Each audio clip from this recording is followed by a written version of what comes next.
Mas então, como ganhar massa magra? Como aumentar os meus músculos? Pergunta difícil, resposta complexa.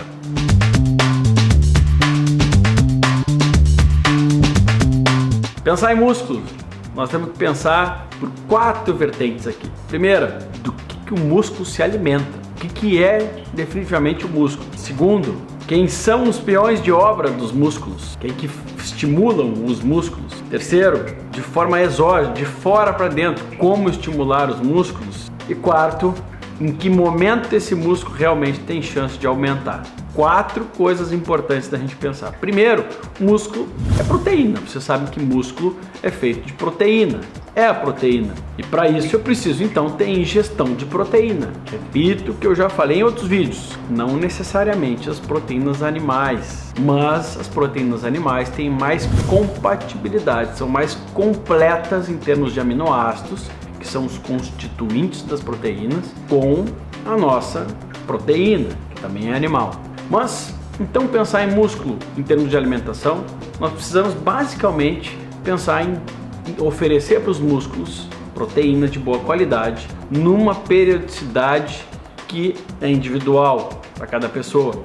Basicamente, por alto, sabemos que o nosso turnover, ou seja, a velocidade com que necessitamos de aminoácidos e que disponibilizamos esses aminoácidos é cerca de 3 horas mais ou menos. Ou seja, a cada 3 horas eu estaria precisando de aminoácidos no meu corpo. Aminoácidos, proteínas.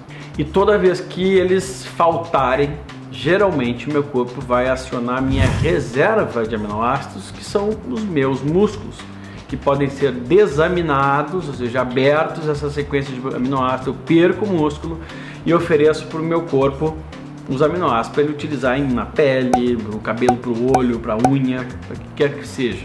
Então, boa qualidade e quantidade de proteínas é fundamental. Mas eu também preciso que o meu corpo fabrique endogenamente os hormônios responsáveis pela manutenção, pelo anabolismo, pela construção. Anabolismo não é ter anabolizantes, né? Anabolismo e reparo celular, que é a função de hormônios esteroidais dos hormônios sexuais, quer dizer simplesmente construção. Ou seja, para construir, para reconstruir, para reparar, eu preciso de hormônios que têm essa função anabólica e também de reparo celular. São os hormônios sexuais, principalmente dos hormônios sexuais para homens e mulheres, principalmente a testosterona.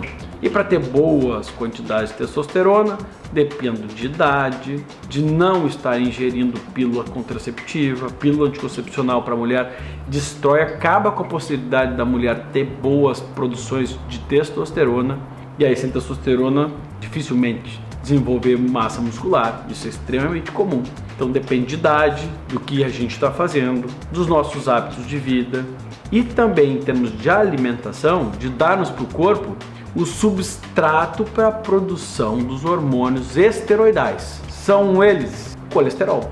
Toda vez que falta colesterol para o meu corpo, e aí a gente sabe que níveis muito baixos são deletérios, são ruins para o nosso corpo produzir hormônios, o meu corpo diminui a produção dos hormônios sexuais que são produzidos a partir desse substrato, do colesterol. Então, boa alimentação para nutrir os músculos, para que eu tenha uma boa condição hormonal, o que depende também do que eu faço, dos meus hábitos, do que eu tomo, no caso das mulheres, anticoncepcionais, ou de algumas outras medicações que fazem declinar, diminuir os níveis de testosterona.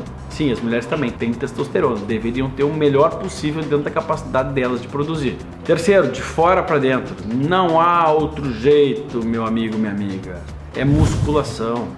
Tem que fazer atividade física, ninguém cresce músculos ficando parado, olhando para a lua esperando, e muito menos só correndo.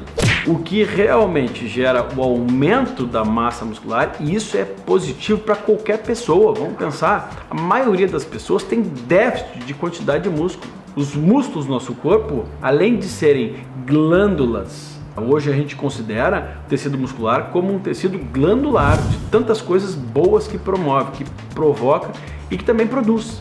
Então, quanto mais quantidade de músculo em relação à gordura, para nós hoje, seres humanos, que somos quase sempre sedentários, por mais atividade física que fizemos, passamos o resto do dia sentado, mais chances de termos uma vida depois fazendo os exercícios, viajando, caminhando não sendo sedentários e nem com dificuldades, sem dores, e também que consigamos manter nosso metabolismo basal aumentado. A quantidade de energia que o músculo precisa para se manter vivo é grande.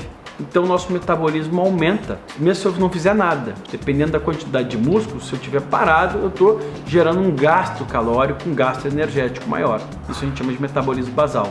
Então, eu não só dependo de alimentação, não só dependo de ter boa condição hormonal, mas também de executar o exercício que provoque a microlesão naquelas fibras musculares. E esse exercício é a musculação, é o exercício resistido de força para replicar essa fibra muscular. E é muito difícil, tem que ser muito bem feito e de forma intensa mesmo.